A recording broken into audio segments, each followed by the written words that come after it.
Perfect. So hello, everyone. I can see many people joining in, which is incredible. Thank you so much for coming and for joining us. I should say good morning, good afternoon, good evening, wherever you are in the world. It's great to see you. I would like to welcome you. It's my honor to welcome our speaker, Mary Spark, and to everyone participating on behalf of Y Summits. Welcome to our PPM Summer Talks Conference, one of a kind conference which we are starting out with this one. What does it mean? It's a conference for everyone who is tired of spending too much time in front of a screen. We put together a 5-week long conference from the 27th of July. So this is our second online webinar of the conference. We've had one yesterday and it's going to run until the 27th of August. We're going to have 4 online webinars a week, Tuesday till Friday. So feel free to join us. Feel free to invite your peers and colleagues. We've got many great speakers, great topics covered. So we're excited to have you on board. And yeah, I would like to tell you that there is a PPM workout platform that you can join as a member, and this is why we've all created the conference, the PPM Summer Talks Conference, to bring experts and professionals together. One platform. I'm giving out a tool on behalf of Y Summits as a platform, and you are the experts and the professionals, so you're giving the life to the platform. So feel free to join, to connect, to ask questions, post, write articles, posts, anything. It's all for you, and this is the big part of it. So welcome to the conference again. Let me introduce you to our today's speaker. Her name is Mary Spark. It's a very well-known name. She's actually been invited and participated in many of our conferences before. I'm really honored to have you here, Mary. Thank you again so much for making this all happen. She will be our moderator for some of the upcoming online webinars. I'm really excited about that. She will help me out. So I don't have to do it all by myself for all the webinars, and by the end you'll hear me say many things, and maybe you'll get sick of my voice. So Mary will help me out with that, with Mark and other people. Mary is a wonderful, joyful person. She's MBA PPM. She's the director of the Project Management Graduate Program at the Golden Gate University in San Francisco. That's why I say good morning, because we've got many folks joining in from the US. It's a really early morning, so thank you again. It's your breakfast time now. She's an active leader for the local chapter of the Project Management Institute, PMI San Francisco. She came to academics following a career in project and quality management in banking, technology, and nonprofits.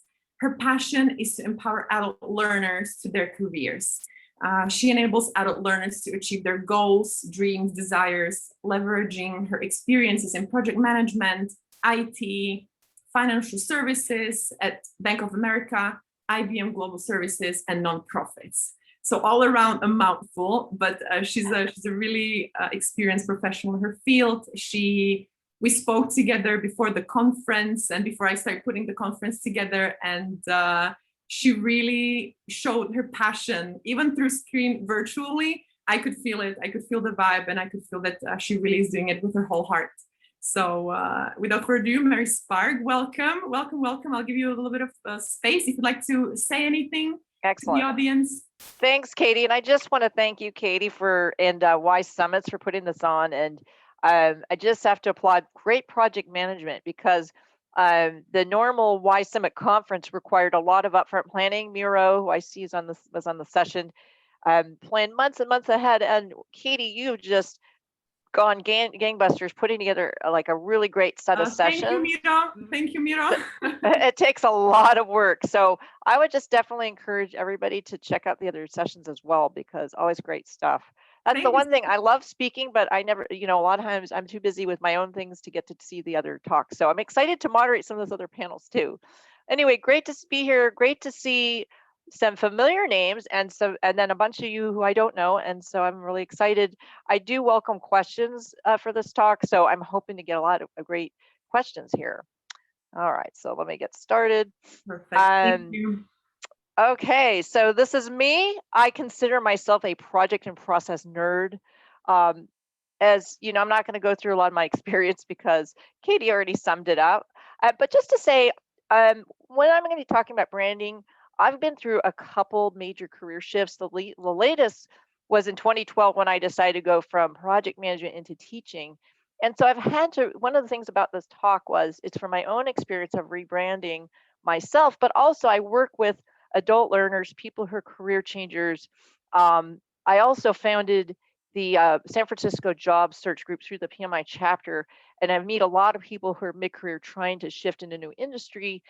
So that's where this talk came out of, is to kind of figure out, like, to put together what is this advice I've been giving people and how was it that I managed to change my career. So just to know the roots of where this talk came from. And I love, as Katie said, I love working with adult learners. You are all adult learners because in this day and age, we all need to be in continuous learning mode. Me too. You know what? I'll tell you a secret. Those of us who teach, we do it because we learn in return. So we do get something out of it. Um, just a little bit about Golden Gate University. We do have online classes, so no matter where you are, if you're interested, you could check us out. We're a local nonprofit. Little bit of trivia: we're named Golden Gate because we started out in the YMCA on Golden Gate Street. Not This is before the Golden Gate Bridge. So, and we've always been for the adult learner who's trying to finish their degree. So, in the early 19 teens, we came about as an adult learning school for people who, and it was unusual at the time. There's a few institutions around the country who did this, and now, of course, that's sort of the big thing, is people who are looking to complete their degrees at an older age. And I'll just say the distance learning thing is not new to us. If you go to our campus, you will see a photograph of a class being conducted on the radio in the 40s. Okay, enough about that. But why are we here today?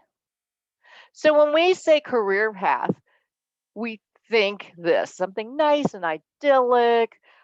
Imagine where you are, where you're going to go. But too often it really feels like this, like you're really lost, and it's a little bit scary because career change can feel like being on a scary ride. And I know we have probably a diverse audience here. Some people may be in a job but looking, some people may be thinking of that next move, and some of you may be in a transition.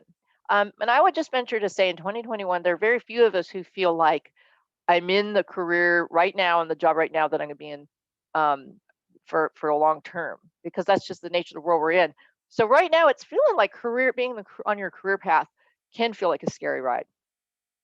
But change is an opportunity for project managers, because you wouldn't be in this business if you didn't embrace managing change, right? So creating a brand, which is what we're going to talk about today, is how to put yourself back into the driver's seat. Let's talk about PM careers in 2021. And some of the things that are challenging. So first of all, we're in this new gig economy. I mean, I guess more and more gig economy. I'm just hearing fewer and fewer full-time positions and a lot more contract type of positions. Recruiting's a robot. So much of screening now happens through AI. A lot of times people feel like they just don't even get past the screening. The demise of the big company job for life. So as Katie mentioned, I was at IBM, I was at Bank of America. Wow, was that an amazing opportunity that you can't really get anymore. It's very unusual now, because like when I was at those companies, I had mentors who'd been in the company 20 years. I had all sorts of support and set career paths and things. Very few people have those opportunities now. End of the operational professions. And what do I mean by that? It's not that there's not operational jobs, but if you're a professional, almost all professional jobs require being able to do things, manage change in projects.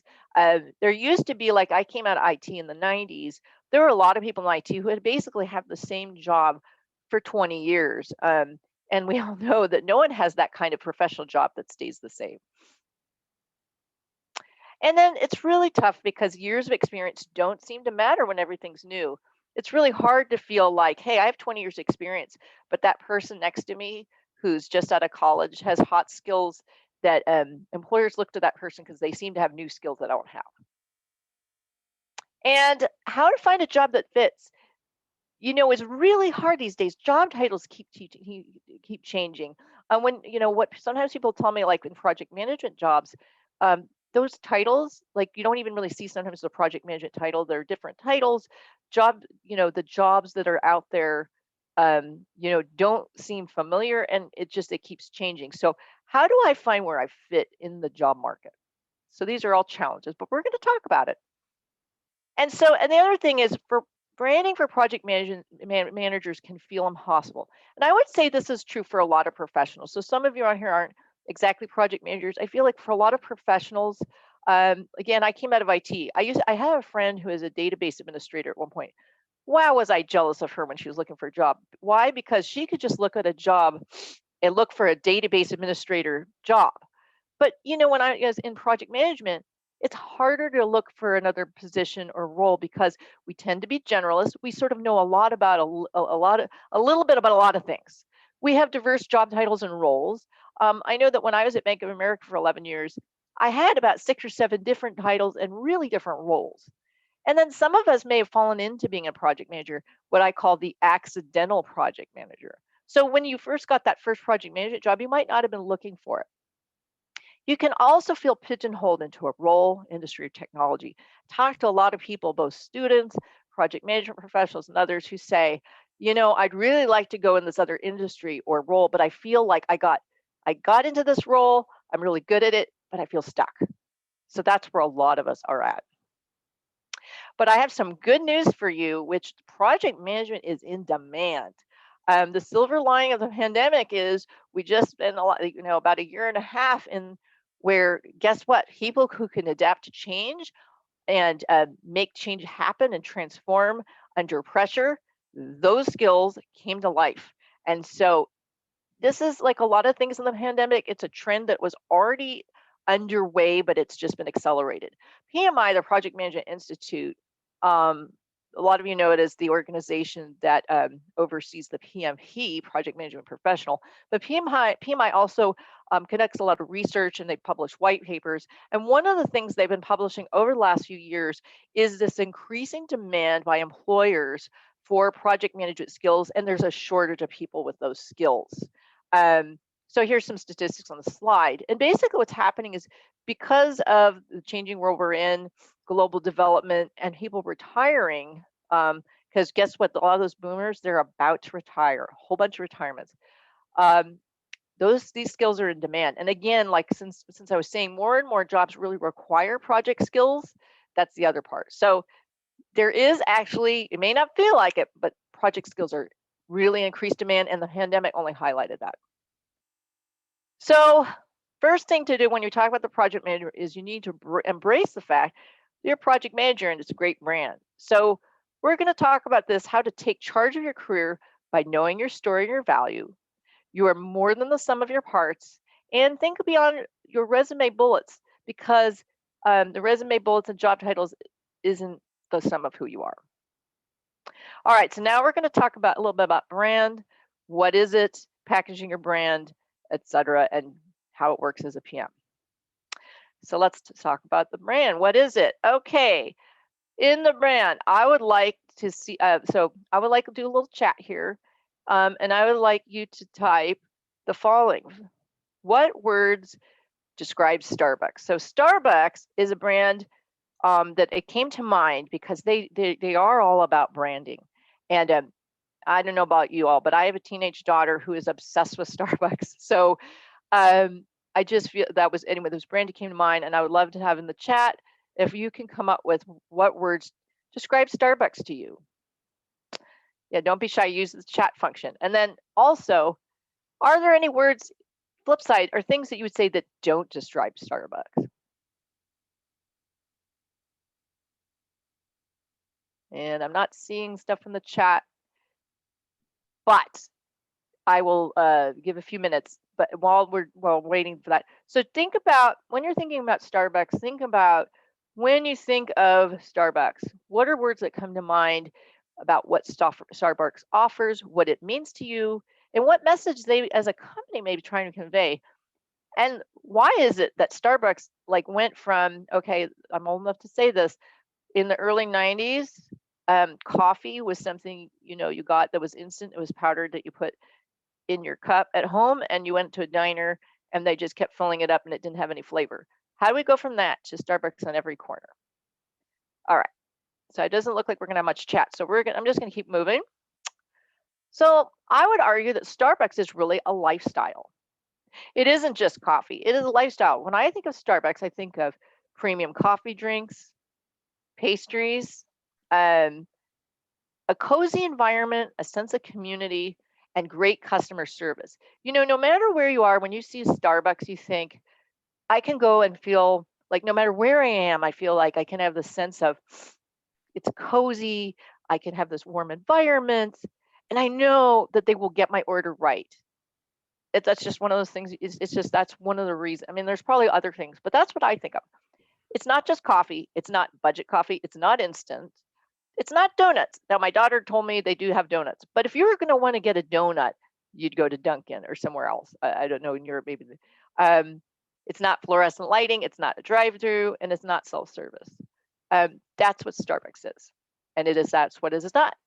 So let's talk about what that means in terms of personal branding. And bear with me because I'm going to talk a little bit about me. Okay, here's a little snapshot of my brain. I think one of the interesting things about project managers and project management is it's a place where people have this combination of being extroverted and are creative, but also detail oriented and kind of nerdy. And that's me. I always thought I was this weird person because I love art and I'm very creative, but I also like really get into a spreadsheet. And I'm guessing that's a bunch of you here. So yeah, so these are some parts of my brain. I'm extroverted. I love working with people. I've always had this creative side, and then I have the detail-oriented side of my brain. And then if you look at some of the things I've done, you can see that I've done a lot of different things in this map, but they've all pertained to things that are part of me. But they're different parts. So for instance, I was a art docent volunteer for my daughter's school. That was sort of the creative artistic side. And yet I also have a Six Sigma Black Belt and earned my MBA. That's much more the detail-oriented problem side. And then I feel like teaching and project management is kind of in the middle. So think about that and think about that, you know, because branding becomes how you present who you are and your story. So like with Starbucks, your brand is both who you are and who you're not. So here's what Marie's brand is to me anyway. So Marie does public speaking and teaching, project management, writing, communicating, collaborative problem solving, and working with others. Here's some things I don't do, and it doesn't mean I'm not able to. Accounting. I was a B accounting student. I'm glad I know it. You would not want me as your accountant. Not that great at graphic design. I let PowerPoint kind of do the graphics here. I'm not a programmer. When I was in project management, I could explain what the programmers were doing, and I could translate that to others, but do not ask for me to code. Don't ask me to do routine technical work. That's not going to work for me. If I had the same job every day, that's just never going to happen. And I don't really work that great when it's all on my own. I need to have that collaboration. So those are two really important things to know, and that is what my brand is.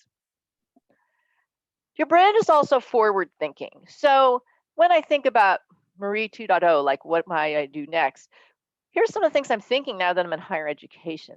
Instructional design. I would love to know more about that. It's something I dabble in, but I see could do more of that. I've gotten into higher education administration. I don't just teach. I've done some consulting work, speaking to groups like this, group facilitation, and I've become really knowledgeable about flexible and virtual work, and that's something I'd like to know more. Here's some of my deal breakers. Banking. I came out of banking. I never want to go back to banking. No offense to any of you who have the banking background. I'm glad I have it. It's not for me anymore. Technology project management. I did that. It was something I was good at the time, but again, not something I want to do again. Jobs that are kind of compliance. Again, something I was exposed to, don't want to do. I don't want a job that has travel or fixed hours. So those are things that I need to know that are deal breakers versus the things where I want to go. So that's sort of the sum of what a brand is and kind of what's about and how to think about it. But let's talk about the packaging your brand, because that's where kind of the rubber meets the road. So we're going to talk about curating your story, marketing it, including the good and the bad, and doing the work. So first of all, curate your story. Starbucks without branding is just a place that sells coffee. And you are more than your resume, which is just as a list of dates and jobs. I actually met this fellow yesterday in the job search group that I host, and he had managed to switch careers. He had been in had a scientific background, and he was in biopharma, and he just switched to project management, and it was a real tough road for him. And I said, well, but he succeeded. And I said, well, what was the key? If you had to tell someone what the key was, and he said, I needed to learn to tell my story in a way that project managers would understand that what I did was project management. And so that's curating your story. So let's talk about this. Your brand is a curated aspirational version of your story. It includes who you are, who you want to be, and where you want to go. Think of it like being a tour guide, because I was thinking about it. I live in the San Francisco area, and when you're downtown, sometimes you see people leading tours, and I love like being a fly on the wall and listen to what they have to say, because I've been on those places, but it's always interesting to hear what a tour guide says, because the location and facts are statics, but you choose the highlights and the narrative. Tip number 2, package your brand like a marketer. Branding tells a cohesive story. People are drawn to the whole package. The logos, the environment, the drinks, the food, the service, when we're talking about Starbucks. I mean, imagine if there was a Starbucks and all of a sudden you saw some fluorescent lights and a bunch of donuts in the display window. You would do a double take, right? Because that would not fit with the brand. And people sometimes, we know this, and yet I've seen with people when they present themselves, they don't realize they're doing this with their own brand. So when you're thinking of packaging your brand, these are all components of your brand: your resume, your LinkedIn profile, any cover letter, your interview, and your elevator pitch. Make sure they tell a consistent story about you.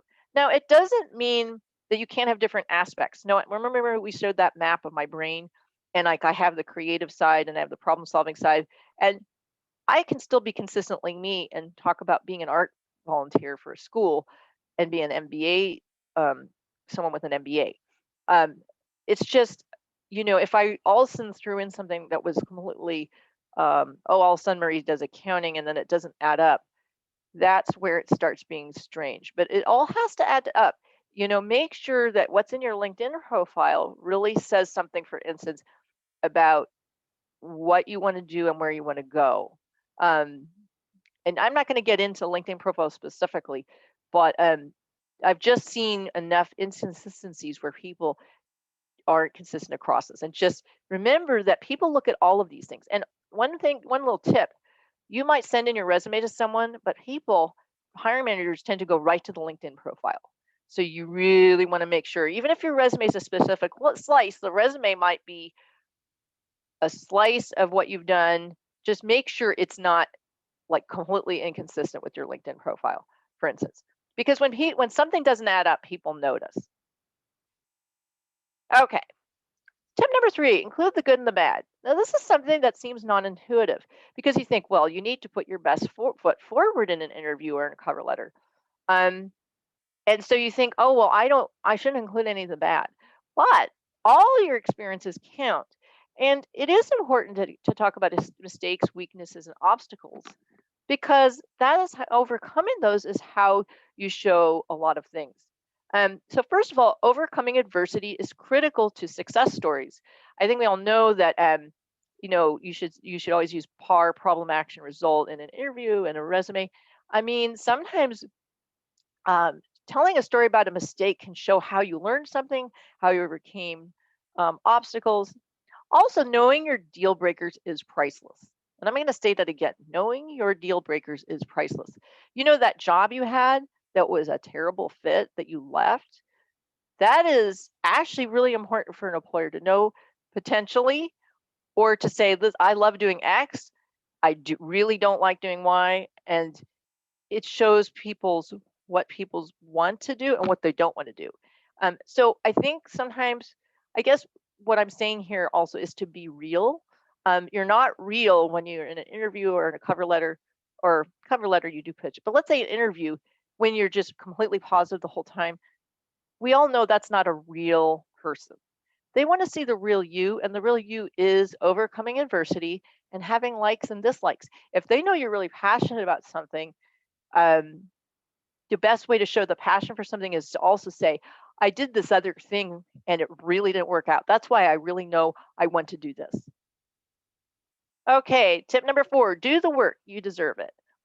I really included this because some of these things I'm talking about take a lot of time, and to really come up with your brand and who you are and what you want to do, it takes work. I see a lot of people trying to skip this. It takes time and patience. A lot of people just go, you know what? I just need to jump into job search mode. I just need to look for that next thing. It seems like time wasting to some people. And those of us who are in the project management business, does this sound familiar? Because we all know that when you're a project manager, there's always those people who say, oh, all that planning, it's a waste of time. But those of us in this business know that that planning, failure to plan is planning to fail. And it's the same thing with your career path. I think it's also something like just allow yourself the time to do this. Step back and do this reflection because you deserve it. And the thing is, it will pay off because knowing who you are puts you in a position of strength. I think so many times I see people who are reactive to what the jobs are out there. They're like reacting to job postings, reacting to something that someone else did, or they're kind of in this and they're reacting. And again, when we were talking about that being afraid of, feeling uncertain about your career, I think a lot of taking charge is really having the self-knowledge of who you are and knowing what the trends are out there, but knowing where you fit in, and that puts you in a position of strength. Okay, if you get stuck, because a lot of us get stuck, we all do. I've gotten stuck. Here's what I do. Here's what I suggest people do. First of all, ask a trusted coworker or friend. One of the toughest exercises a job counselor asked me to do, but it was really fantastic, was to reach out to people who had worked with me and ask for them to tell me my strengths. Oh my God, that was hard, but they reached out. But I got some great information for that, and I was really glad I did. Think of accomplishments, and when you do, just forget about the resume and everything. Think about your work life and think what makes you the most proud and satisfied. Think about what you enjoy the most or dislike the most at work. I mean, again, knowing your deal breakers, knowing those things you're really good at, but you hate, that's really important. I mean, just because you're good at something, you're going to be miserable if it's not something you enjoy. And then, do you have a hobby or volunteer work that builds your professional brand? I mean, like for instance, I did volunteering at my daughter's school teaching art. At the time, I didn't know I was going to end up teaching. And you know what? That volunteer experience actually really helped build me confidence when I decided to go into teaching because I realized, hey, I taught a bunch of little kids and got their attention teaching art. Maybe I can do this teaching thing. So something to think about. Maybe you have something that you do as a hobby, as a volunteer, that there could be professional opportunities. And then it would be something you'd really enjoy. Think about what motivates or demotivates you. And professional development. Well, all of you are ahead on that one because you're at a webinar. Congratulations, because doing those things, putting yourself out there, listen to what people have to say, read a book, those things all help you in your career. I'll tell you something. I did actually have an epiphany about teaching. When I pivoted into teaching, I left Bank of America. I was really stuck. I went to a PMI San Francisco meeting, and the woman who went up to speak said, introduce yourself. And she said, my job is I'm a trainer and I teach people to pass their PMP certification. And I had this instant light bulb. How often does this happen? And I went, oh my God, that's what I want to do. And here I am. Okay, here's some tips on flexing your brand in this last segment of the talk here. It's not the last, but the last one about branding. Okay, some tips. So we're going to talk about building brand awareness through networking, springboarding to a new career, and interview the job. So number one, building brand awareness through networking.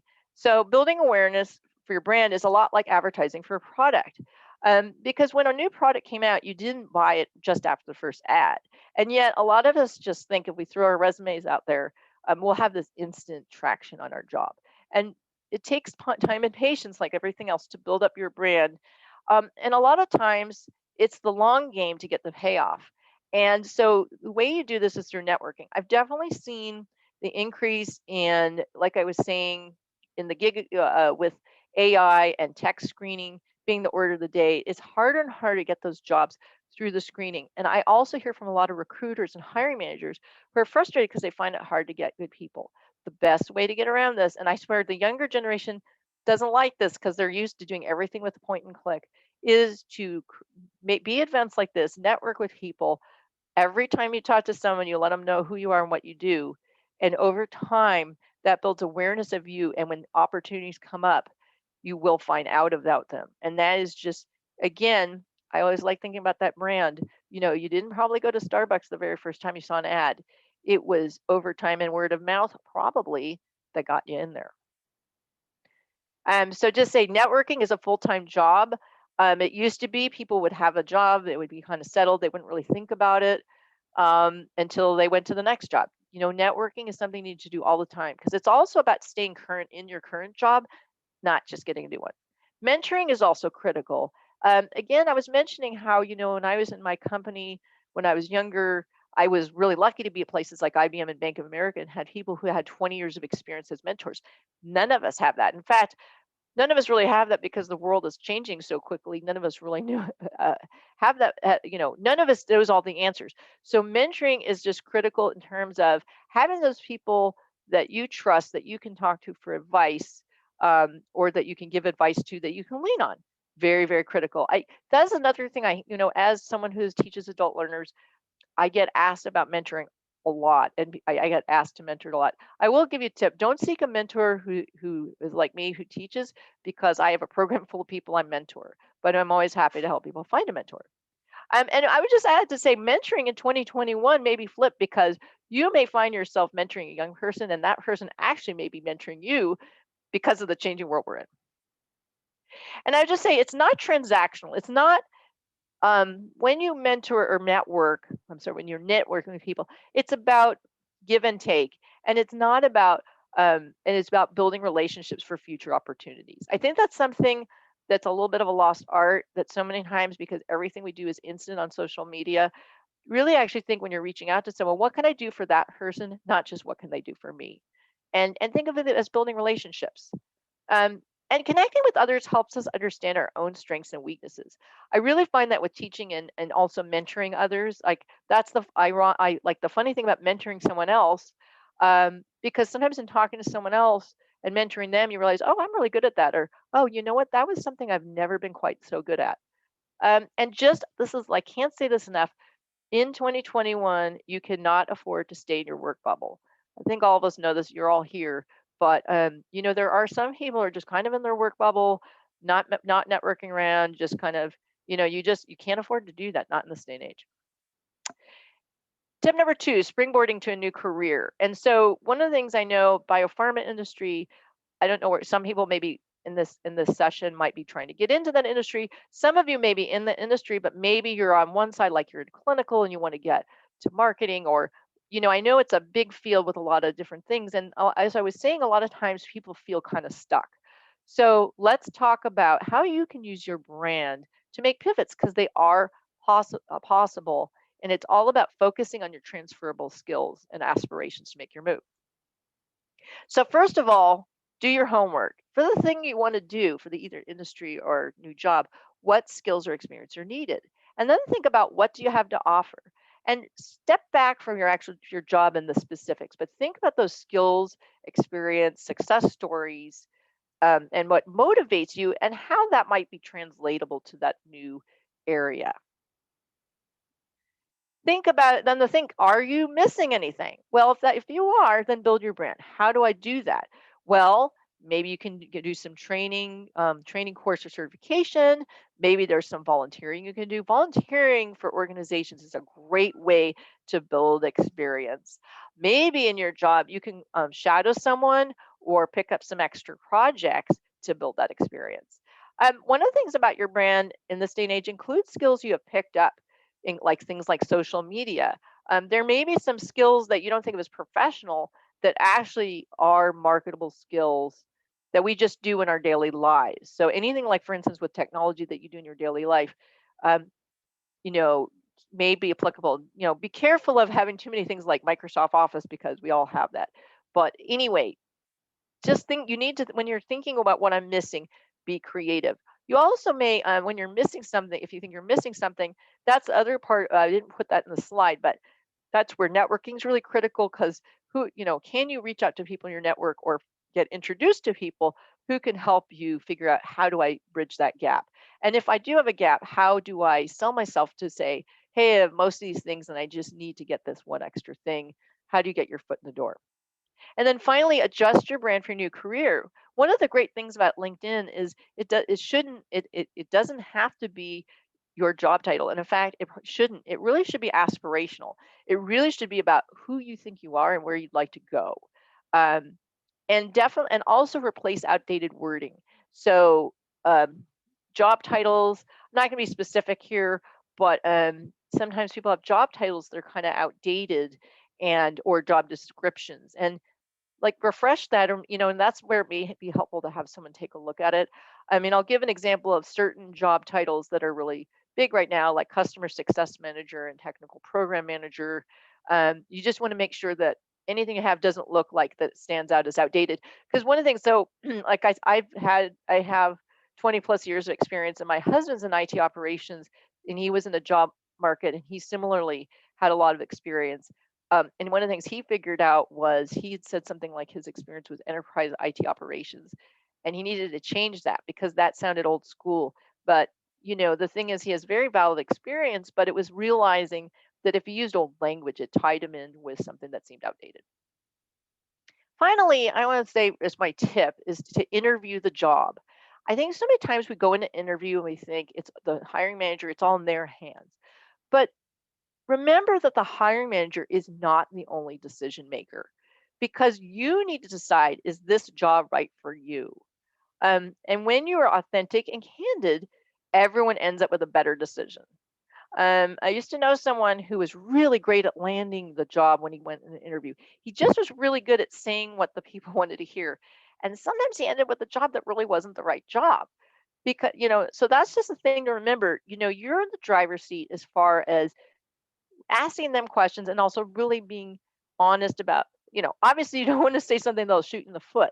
But again, when we get back to your brand and who you are, it is about being genuine. Um, anyway, so those are branding tips. And now we're going to go to the last segment, and I just want to talk a little bit about project management career trends and your brand as a project manager. Okay, so let's go here. So first of all, project management is a brand. And I was saying in the first earlier, and I don't want to go too much back into this, project management is a hot set of skills. Embrace that, and just know that that is something that is out there. And here's some in-demand project management skills. And it's not necessarily what you're thinking. I think we all used to think that project management was all about scheduling and budgets and being organized and all those things, but it's so much more than that. A lot of it is, you can see leadership techniques, being agile, change management, and collaborative problem solving. And these skills are things that are people skills, and what we need in a VUCA world where there's a lot of uncertainty and managing change, and where, let's face it, conflict and managing people's issues are probably our biggest challenge.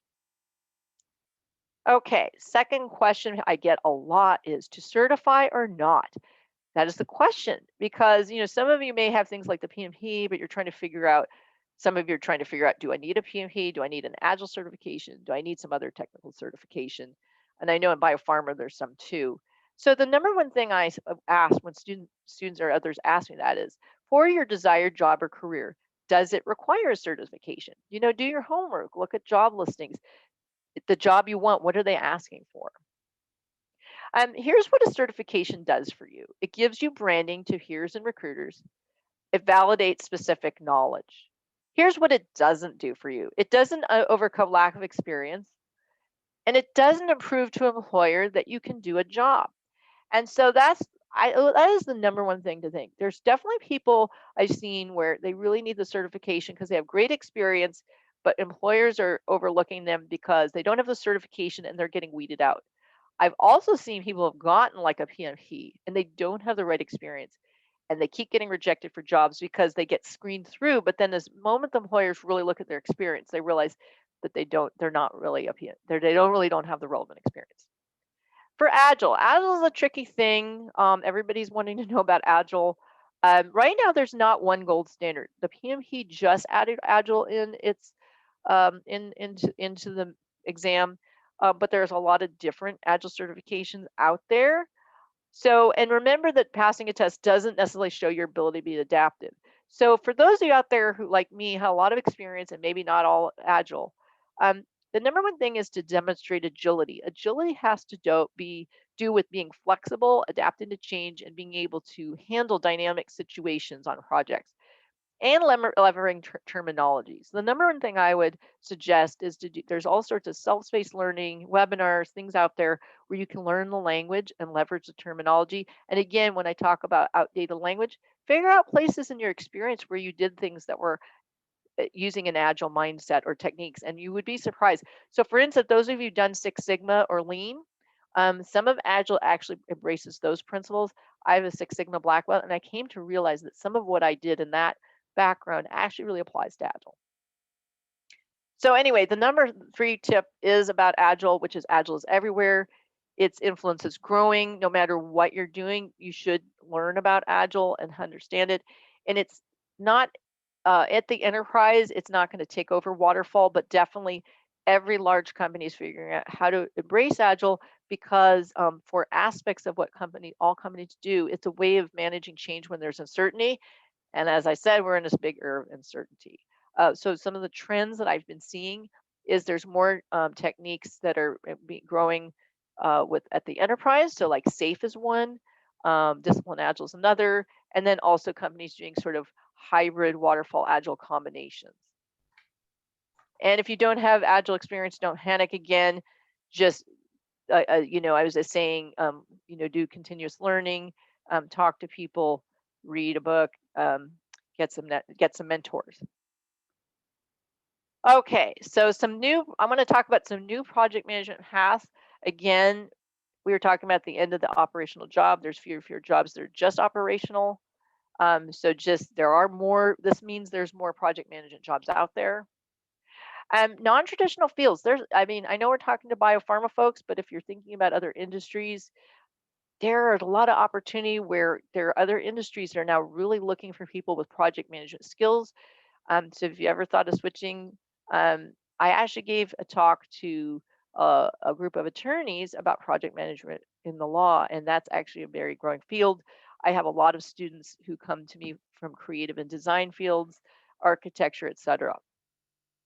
Sustainability is another area that's really growing with project management, like everything else, diversity, equity, and inclusion. So just to say, there's just a lot of, if you're in an industry or where you're not entirely satisfied, there's just keep an eye there. I actually would flip the question and say, not to ask what industries does project management apply, but it's hard to think of an industry where it doesn't apply.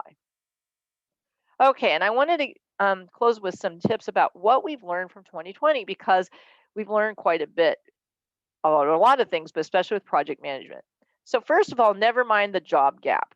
One of the real challenges for a lot of people has been, and over a long period of time, who are career transitioners, is worrying about the job gap, especially like people who had to take off time because of a family medical issue, or people who stayed home with kids at a certain point where they would have that job gap. I think one of the things that's really positive that's come out of the pandemic is we have like a whole bunch of people who have like a year of the pandemic that's a gap, and it forced the question to employers that it's not fair to expect that from cradle to grave we will have job history the entire time. So I think that's led to a lot more forgiveness for those of you who have job gaps.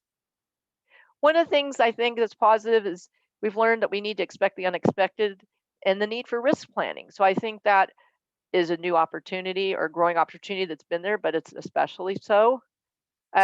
We realize that wicked problems require collaboration across geographic and competitive boundaries and out-of-the-box thinking. I would add that I feel like what I've been seeing with people who are older job seekers or mid-career, more opportunities, because I think employers are realizing that they've been cutting short the mid-career employees. And guess what? When things are really complex, who do you want? Do you want the person just out of school or the person with 20 years experience? I guess I would say you want the person with 20 years experience. And that's what I'm seeing in people's experiences in the job market. So experiences people are an asset. And finally, virtual working is here to stay. Again, this is something that's growing. It's been growing. As I said, my school, we've been doing online teaching, online learning for a long time. I've actually been teaching online since 2015, and Golden Gate University has been doing it for a very long time. And I was a virtual employee for many years, way before then, but employers have really been reluctant to embrace it. And let's face it, virtual work's here to stay. So those are all things that we've learned from 2020. Okay, that is the end of my talk. Let's continue the conversation. I would love to hear anybody's questions. And this is how to reach me on LinkedIn. I also have in the slide, I have 2 resources that I would highly recommend you checking out. One is PMI Pulse of the Profession, and that PMI Jobs Skills Talent Gap Study. They're both really excellent reports that can give you some great information to get to think further. Back to you, Katie, or if there's any questions. Thank you so much. Yeah, this was really lovely to hear, honestly. There are some questions that started popping up and some comments. I'll read them as well. But thank you. I think whoever would listen to this conversation or keynote can really benefit, because this doesn't have to be just towards the PPM professionals and experts, but it seems to sum up everything that people are dealing with. And, as you were mentioning, everyone really gets stuck, and it's normal. It's part of the process. Me putting together a conference like this one, I got stuck. So, thank you again so much. This was really lovely, and I'm sure everyone will find this really helpful. We've got, and I'm not sure how relevant this is, but for the beginning, there were actually, when you were talking about the Starbucks, you're asking some questions to the audience. So we got some answers as comfort, frappe, now I crave one, innovation, coffee fast, bliss, meeting. I like that bliss. And I apologize, folks. I couldn't see the chat. Somehow the chat wasn't popping up when I looked. And but I didn't want to interrupt. So that's okay. That's okay. But yeah, that's great. I love the bliss, frappe, comfort, innovative, coffee fast, meeting point. Yeah. And whether or not I saw it, I hope that helped get the thoughts rolling. Yeah, I do see a question. Yeah, go ahead, Katie, if you want to read out. There's a question. Do you have any example questions that are an absolute must to ask when interviewing? What would you say, Mary? Okay, and I'm not sure if the question is if you're interviewing someone else, or if you're being interviewed, if there are questions that you have to. So I mean. Yeah, so I'm not sure about what the question is. A little unclear to me if the person means an absolute must to know about if you're interviewing. I mean, I would just say like I will ask the question in both ways, because the question could be sort of turned about people asking questions to candidates. So I mean, and actually, if anyone's ever conducted an interview, what you learn when you interview someone, that it is actually just as nerve-wracking for the hiring manager as for the interviewee. I would say if you're a candidate, I think the thing is to practice interviewing with someone and to have your success stories ready of times you encountered difficulties and overcame them. One of the things I see here a lot is that interviewers use more and more situational questions and behavioral kind of questions. They want to know how you manage conflict. They may ask you about a specific type of conflict that you resolved or situation that you overcame. So I think the number one thing as an interviewer is being able to have your elevator pitch, and then being able to have a bunch of different stories that address certain situations that you've overcome. As when you're interviewing, if you're an interviewer, I think as much as you can bring out the person's, on the flip side, as much as you can bring out who the person is and what their actual success stories are, the better. Because I mean, let me cut to the chase. Your resume is so many times it's just what were your job duties. So many resumes in the past were written like a job description. What does the employer want to know? They want to know, can you get the job done? When you're under pressure, will you be proactive and go beyond your job description and do what needs to be done? That's what they want to know. And do you fit? Also it's a fit too. It's a fit. The other thing I just want to say about interviews, it's also a conversation with another person. Someone once told that to me about interviewing, and it really made me, if you think about that, is more you can bring across your genuine self, either on either side of the table, the better. Thank you so much. Yeah, hopefully that answered the question really well. We've got a comment rather than a question, so let me read it out.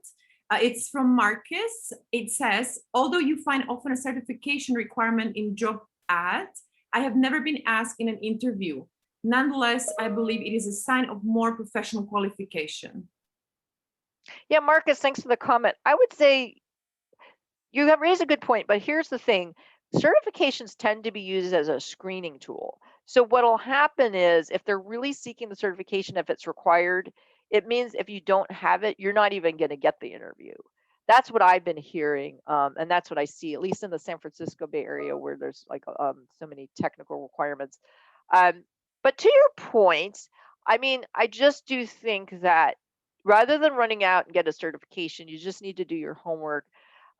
Because sometimes even if it's in a job description, it might not be required. We all know job descriptions are a wish list, and you just need to figure out, remember I was talking about in your own brand, there's deal breakers. An employer wishes, there's things they really want and deal breakers, and then some things that are optional. And sometimes I think they put the certification in there and they don't necessarily need it if they find the right person. Anyway, and sometimes it's hard to know that as a job seeker. It's a good observation. Thank you. Yeah, thank you, Marion. Thank you, Marcus, for the comment.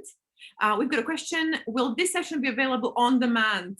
The recording will be available at PPM Workout Platform, and I will be adding all the recordings to the workout platform as we go on with the conference. So feel free to be there, become a member. And as I said, and I'll keep saying this, you're all welcome there. So please join us and get inspired, and let's grow the community. So let's make it grow, let's make it big.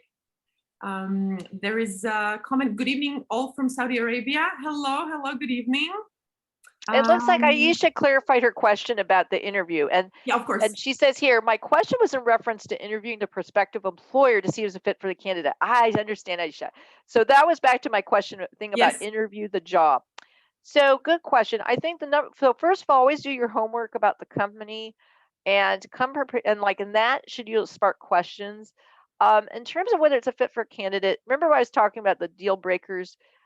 Think about also company culture, like what kind of place do you like to work, what kind of environment. Ask questions that really that might not be obvious in terms of how do the team work together.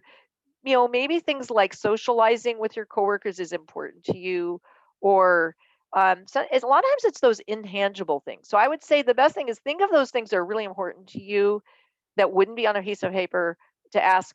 I also think it's really good to do your homework about the company, even going to a place like Glassdoor and see what comments are, because first of all, it also does show that when you ask a question that shows you did your homework, that's always a positive.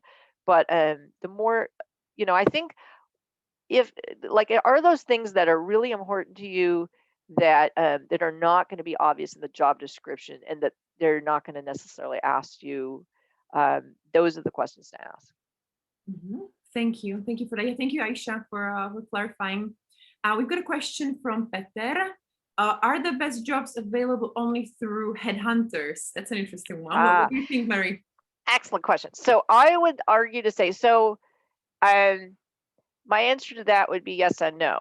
I mean, I would say that the jobs that are available through headhunters are the ones that are posted. Like a lot of times I have students or people who are starting out in project management and they complain that a lot of the project management jobs that are posted are very senior or require a lot of experience. Why is that? The ones that end up going to headhunters or end up being posted a lot of times are the ones that are really hard to fill. The ones that like 10 plus years required in the oil and gas industry with this certification, that certification.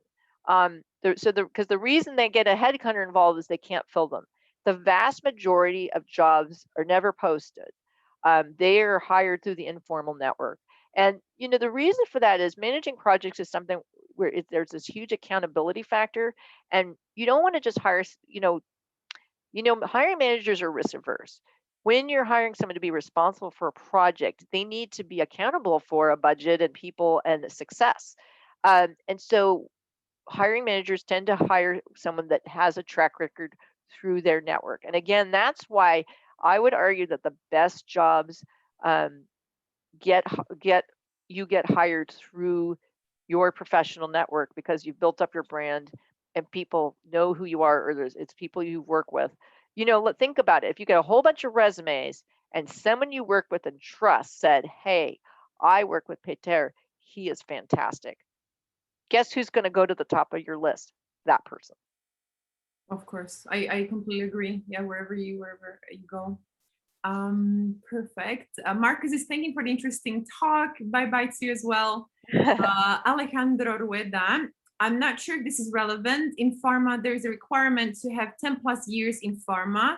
What would you suggest we could do to go around this? This is actually really interesting, and I want to know. That is a very good question. So I will just tell you right now. So I live in the San Francisco Bay Area. I know a lot of people in the biopharma industry. Some people came out of the the clinical background. They had a science background. But one of my graduate students is a huge success. He had a degree in. He was going to go into political. He was in political science. He got a master's in Southeast Asian art, and he worked at Sotheby's before getting into biopharma. So not having 10 plus years experience, it is possible. So first of all, to say, when you see those job descriptions and it says 10 plus years experience are required, first of all, as I said, the more senior positions are usually advertised because those are harder to fill, and also it's a wish list. The number one thing is networking, because the way you get around that with any of these jobs, and it's not just biopharma. I mean, I came out of banking. I have people ask me a lot, how do I get into banking? Because banking is another one that banking people tend to hire banking people. The way you get your foot in the door is to show that you're someone who has great skills and experience building your brand, to show you're someone who's a fast learner, has great project skills, and having that out there, networking with people, going to professional organizations, and getting people to know you. Yes, not every job requires 10 plus years experience, because otherwise, how would you ever get that experience? And looking for those entry level jobs. So the other thing I didn't really talk about is sometimes it's being willing to, maybe I'm a senior person in another field, but I want to go into biopharma, being willing to take something that's a little below what I was used to get my foot in the door. But I can guarantee you there are jobs for people who don't have 10 plus years experience, because there's all those, I started out as a project assistant, doing filing and taking minutes and things like that, and to build up my experience. So great question, Alejandro. There is a way to build up your experience. Thank you, and good luck to you if that's something and that good luck. Yeah, good luck with that. Alejandro, thank you. Yeah, we've got lovely comments from Estelle and Daryl. Great presentation. Thank you so much. Thank you, Marie. Thank you so much for great presentation. Alejandro, thank you. Yeah, good luck to you, Alejandro. Yeah, maybe I've got a last question actually.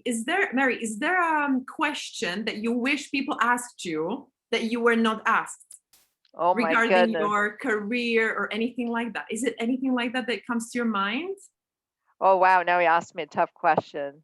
This is, I think people will be on fire with me when it comes to this webinar. That's